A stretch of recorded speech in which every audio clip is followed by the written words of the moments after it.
Welcome to the seventh and last Sunday of Easter season at Trinity Place.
Greetings. My name is Cameron Miller, and this is a reflection for the seventh and last Sunday of Easter season. And it's a reflection on the book of Acts, chapter 1, 6 through 14. Book of Acts, chapter 1, 6 through 14. And John's Gospel, chapter 17, 1 through 11. Now, the 3-year ministry of Jesus is Act 1 in a 3-act play. Then the betrayal and the arrest, the trial and execution are Act 2. Then the resurrection, of course, is Act 3. Now, the author of the book of Acts, who is also the author of Luke's Gospel, has a dilemma. The book of Acts is the story of the earliest followers of Jesus, and it has to figure out an exit for Jesus before the next play, a kind of sequel, can be written.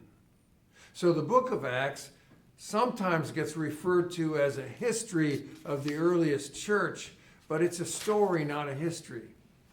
A story, as a story, it communicates way better than if we treat it as some kind of history, which it's not. Anyway, the author of Luke Acts creates an epilogue and has Jesus exit the way the great prophets of Israel always exited, into the clouds. Elijah did it that way, and so did Moses. It's a very natural, supernatural way for a holy man or woman to exit. Buddhism is full of ascending mystics. And in Islam, Jesus disappears like that as well. In fact, in the Quran tells the story of Jesus did not really die on the cross. It says that he may have passed death altogether when he was lifted up and taken directly up to God. Because it's inconceivable in Islam that a prophet chosen by God for such an elevated purpose could ever be allowed to be betrayed and executed at the hands of enemies. So Jesus was taken up. Now, figuring out a fitting exit for such godly human beings is a difficult challenge because, well, let's face it, because death is messy. A torturous death is the messiest, not to mention the most shocking and scandalous for an agent of God. What was God thinking? Anyway, how does the storyteller write an exit worthy of the resurrected Christ? Now, for any of us who have ever held vigil with someone who is dying, what I'm about to say is utterly recognizable. There comes a time, a specific moment perhaps, when a person is ready to die, and they do. They let go. They may not they may not die at the moment they let go, but it begins the process of the body shutting down. It is a moment when the person seems to say, even if they can't use words, okay, I'm done, let me go. So be it. Now, some people view this moment as a resignation of the mind to the inevitable conclusion of the body. I think of it as a body, mind, and spirit giving way in unison to a trust in a power greater than itself. But whatever the substance or the meaning of that moment, there is clearly a boundary between life and death that all of us cross: the good, the bad, the ugly, and the Christ. If we do not die suddenly, then we will all likely come to that moment ourselves. Now, the New Testament has numerous depictions of that moment for Jesus. The one in today's readings from John and the book of Acts are just two of many choices. There are pre-crucifixion moments like the Garden of Gethsemane when Jesus is purported to say, "Thy will be done, not mine, but thine." And then the deathly moments on the cross when the narrator describes Jesus as giving up his spirit. And then there are, like today, post-crucifixion scenes when the lingering presence of Jesus must finally make an exit. Jesus has to go for the community to be born. But to me, they all have the same quality. It's the moment of letting go of the body, of life as we've known it, and free falling into the unknown. It's a moment of choice, even if it's inevitable. Please hover over that for a moment. It's a moment of choice, even though it will be made for us if we don't make it for ourselves. Now, obviously, I don't know what the difference is because I've never gone through it. But I know from watching others that we can open our arms to it, but that it is inevitable even if we do not. This side of the choice, the space that we live in now, is poignantly infused with grief and desire, magnified by the slipping away of what we have known and loved, all mixed like myrrh with what we wish we had loved more and better. We do not know what is on the other side of that choice, but it looks like peace or resignation or relief, depending on how we view it. You and I right now live on this side of that choice. And as far as I'm concerned, and this is just one man's opinion, way too much of Christianity is invested with the other side of that choice.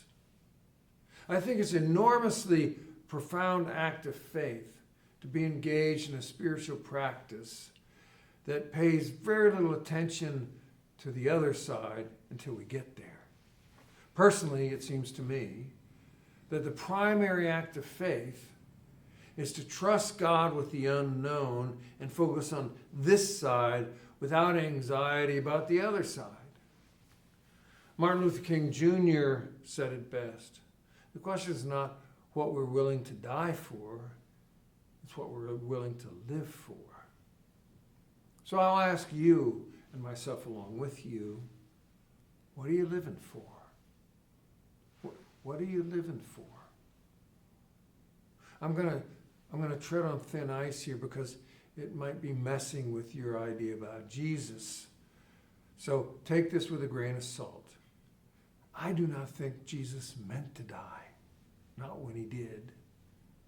I know the story gets narrated that way, but I do not think Jesus meant to die any more than Martin Luther King Jr. meant to die, any more than Dietrich Bonhoeffer meant to die, any more than Oscar Romero meant to die, or any martyr in his or her right mind means to die at the hands of others. Now, that's not to say they didn't know they were in danger, but they did not court death for the sake of a cause. They did not want to die for their cause. Rather, they lived for the sake of their cause, regardless of the outcome.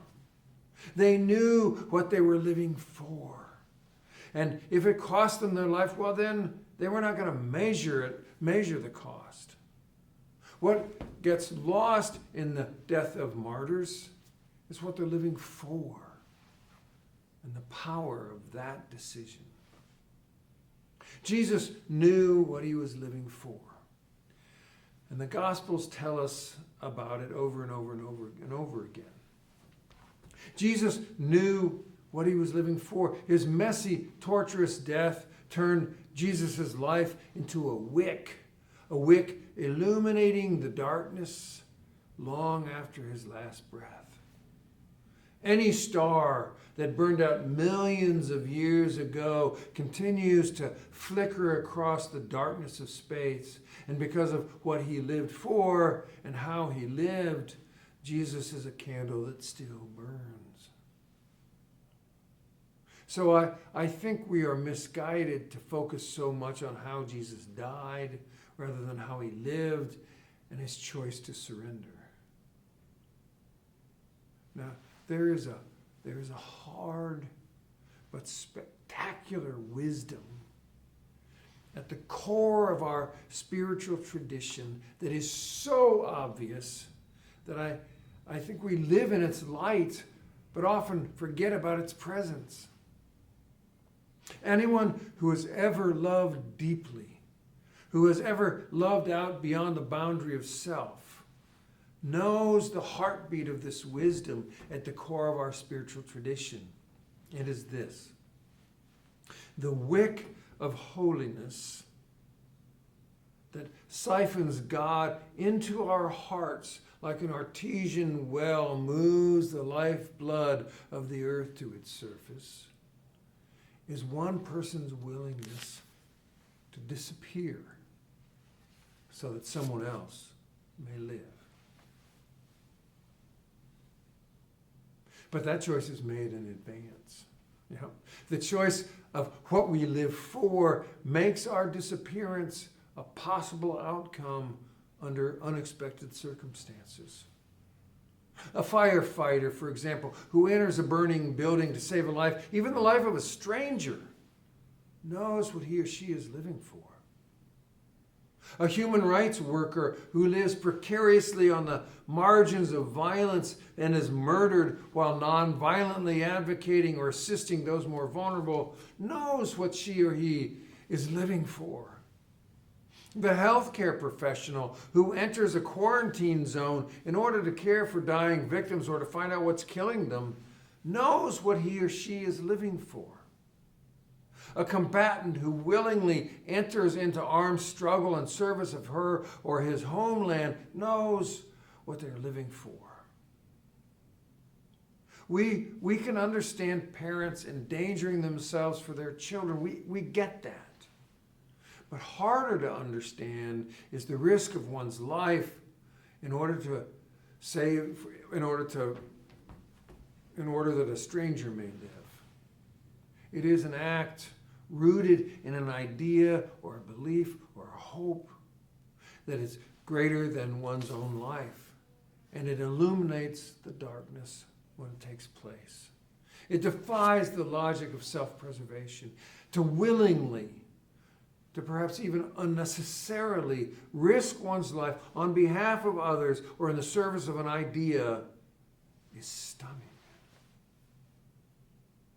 At the heart of our tradition, when we peel away the images of torture, suffering, and violence from the cross, we see clearly what Jesus is living for. And then we hear him ask, what are you living for? The spiritual physics of Christianity lies within this matrix of a choice to live for something rather than in fear of losing things. It's not a demand, but an invitation, a choice. It's an invitation to live life on behalf of others and for the furtherance of an idea or two or three about the kingdom on earth as it is in heaven. Living our lives out beyond the boundaries of self is a decision and it's a choice. It may not get us killed, but knowing what we're living for will in fact define who we are and light a match that engulfs the darkness. Unlike the storytellers of Jesus, most of us will not get to choose our exit story, but we do get to choose what we're living for. We also, when the time comes, we get to surrender or trust in a power greater than ourselves. Peace be with you. Thanks. These are the prayers. I invite your petitions between mine. Let us pray.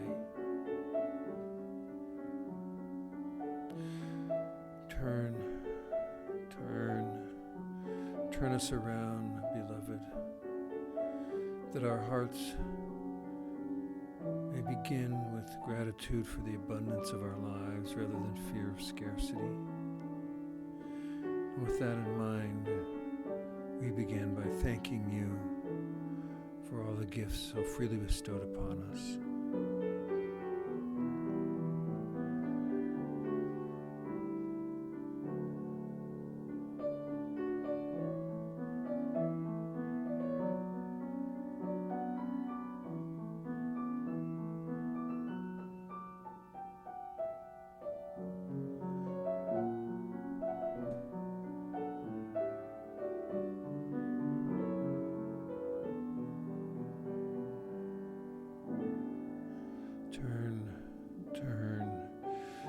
Turn us, beloved, away from despair and cynicism, away from our inertia, from all the things that keep us inside ourselves, afraid, and move us instead into community, into action, into advocacy, into hope.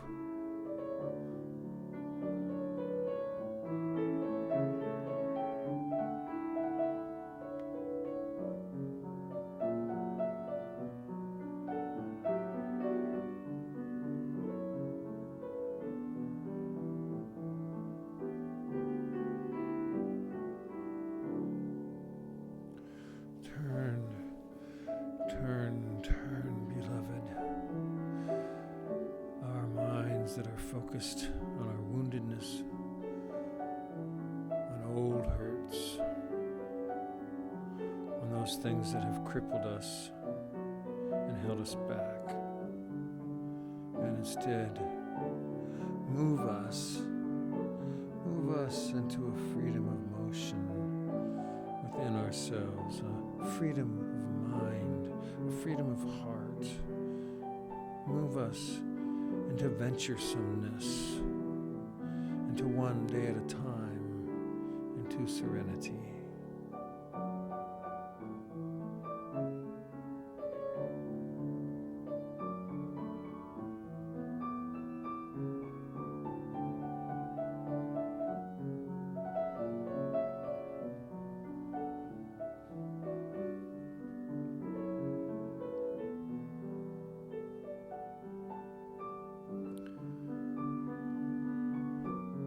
And finally,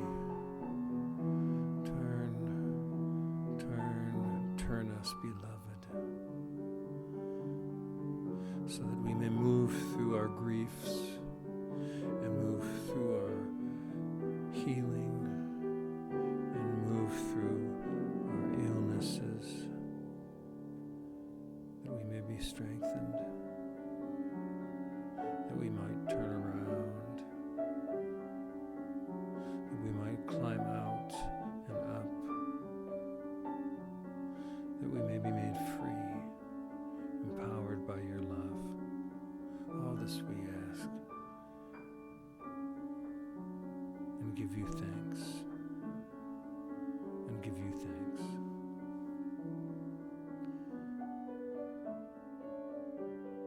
Amen.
Well, all right, Lisa.